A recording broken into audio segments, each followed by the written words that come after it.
Now over the thing to remember. The scene starts to tumble to the sound of the drums. Oh boy, there ain't no need to fight a silent ring. It ain't no big thing, just show her a little. Legenda Batu Gantung. Kisah dari Provinsi Sumatera Utara. Panorama Batu Gantung merupakan salah satu ciri khas wisata Danau Toba. Keberadaan Batu Gantung selalu menarik perhatian para turis yang datang ke Danau Toba. Danau Toba berada di Pulau Samosir, Sumatera Utara. Jika wisatawan menyusuri Danau Toba, maka akan menemukan batu gantung yang terletak di Parapat. Keberadaan batu gantung ternyata memiliki asal-muasal yang diyakini oleh masyarakat yang dikenal dengan legenda batu gantung. Non, pada zaman dahulu, di sebuah desa di tepi Danau Toba, hiduplah sepasang suami istri yang memiliki seorang anak gadis cantik jelita. Gadis cantik itu bernama Seruni. Selain cantik, Seruni juga anak yang berbakti pada kedua orang tuanya. Ia selalu bersikap sopan dan senang membantu pekerjaan orang tuanya. Suatu hari, Seruni harus berpisah dengan pemuda pujaannya yang bernama Sidoli. Akan tetapi, Sidoli harus pergi merantau untuk mengumpulkan uang sebagai biaya pernikahan. Danau Toba dan batu-batu yang ada di sini menjadi saksi Sidoli. Berjanjilah kau akan kembali lagi. Seruni, Daku berjanji akan segera menemuimu lagi di tempat ini. Kita akan segera menikah. Pekerjaan ayah Seruni selain berladang, juga menjadi nelayan penangkap ikan mujair. Akan tetapi, hasil dari nelayan digunakan untuk berfoya-foya. Hingga ayah Seruni terlilit hutang sangat banyak. Ia tak sanggup membayarnya lagi. Hutangmu sudah terlalu banyak. Sudah saatnya kau membayar hutangnya sekarang juga. Jika tidak, kau harus menjodohkan Seruni dengan anak awak. Tunggu dulu. Awak bicarakan dulu pada ibunya Seruni. Tidak bisa. Kau sudah berjanji. Kau tahu kan apa yang terjadi jika kau melanggar janji?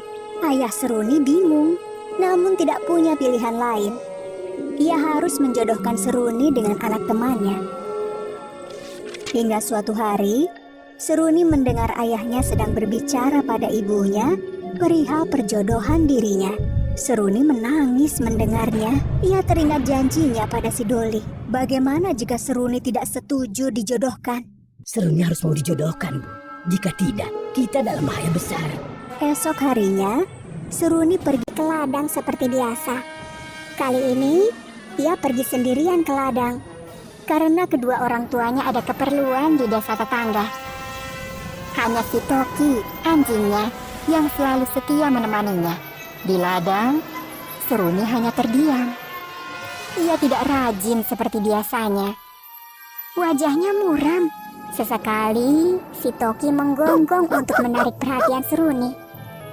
Namun, Seruni hanya melihat sebentar dan melamun kembali. Seruni sudah tidak tahan menahan kesedihannya. Ia butuh seseorang untuk mendengarkan keluh kesahnya. Toki, aku sedang bersedih. Aku bingung. Ayahku menjodohkanku dengan pemuda lain. Sedangkan aku sudah punya kekasih hati. Jika aku tidak menuruti ayahku, maka ayah dan ibuku dalam bahaya. Jika aku menuruti ayahku, aku tidak sampai hati membuat Sidoli kecewa. Aku harus bagaimana, Toki? Tangis Seruni pun pecah. Si Toki semakin bingung melihat majikannya menangis. Ia mengendus-endus di pangkuan Seruni. Dengan berderai air mata, Seruni bergegas berjalan menuju Danau Toba. Si Toki pun segera mengikuti kemanapun majikannya pergi. Si Toki bingung karena majikannya berjalan sangat cepat menuju tebing Danau Toba. Ia berulang kali menggonggong pada Seruni.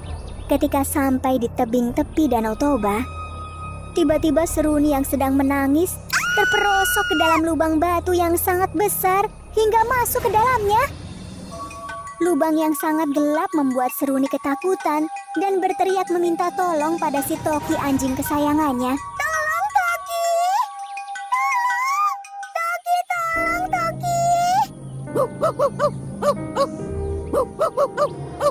Namun, Toki hanyalah seekor binatang. Ia tidak dapat berbuat apa-apa selain menggonggong di sekitar lubang batu besar tersebut. Seruni mulai putus asa karena tidak kunjung datang pertolongan untuk dirinya. Ia pun berteriak, "Parapat! Parapat batu!" Setelah Seruni berkata seperti itu, tanpa diketahui, dinding-dinding lubang batu mulai merapat. Semakin lama semakin merapat dan menghimpit tubuh Seruni. Melihat kondisi majikannya yang semakin tak tertolong, si Toki akhirnya berlari pulang. Di rumah, orang tua Seruni baru saja pulang dari desa tetangga. Si Toki berusaha memberitahu bahwa Seruni dalam keadaan bahaya dengan menggonggong tanpa henti, mencakar tanah, dan mondar-mandir di sekitar majikannya. Sadar dengan isyarat si Toki, orang tua Seruni segera beranjak dan mengikuti si Toki hingga sampai ke tepi lubang tempat anak gadis mereka terperosok. Mereka mendengar suara jeritan anaknya dari dalam lubang. Akan tetapi, keduanya tidak bisa menolong. Ayah Seruni pun berlari meminta pertolongan warga. Tak lama kemudian, tetangga mereka berdatangan di lubang tempat Seruni terperosok. "Pak, lubangnya terlalu dalam dan tidak tembus cahaya. Aku hanya mendengar sayup-sayup suara anak kita yang berkata, 'Parapat, parapat batu.' Bagaimana ini, Pak?" Tanpa menjawab pertanyaan istrinya, ayah Seruni melongok ke dalam lubang. Ia memutuskan untuk masuk ke dalam lubang menyusul putrinya. Bu, pegang obor ini. Aku akan turun untuk menjemput anak kita. "Jangan gegabah, Pak. Lubang ini sangat berbahaya." Benar, Pak. Lubang ini sangat dalam dan gelap. Ayah Seruni pun mengurungkan niatnya. Namun tiba-tiba terdengar suara gemuruh dan guncangan besar yang membuat lubang perlahan-lahan merapat dan tertutup dengan sendirinya.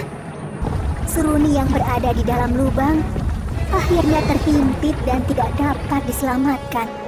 Setelah guncangan berakhir, di atas lubang yang sudah tertutup itu, muncullah sebuah batu besar yang menyerupai tubuh seorang gadis.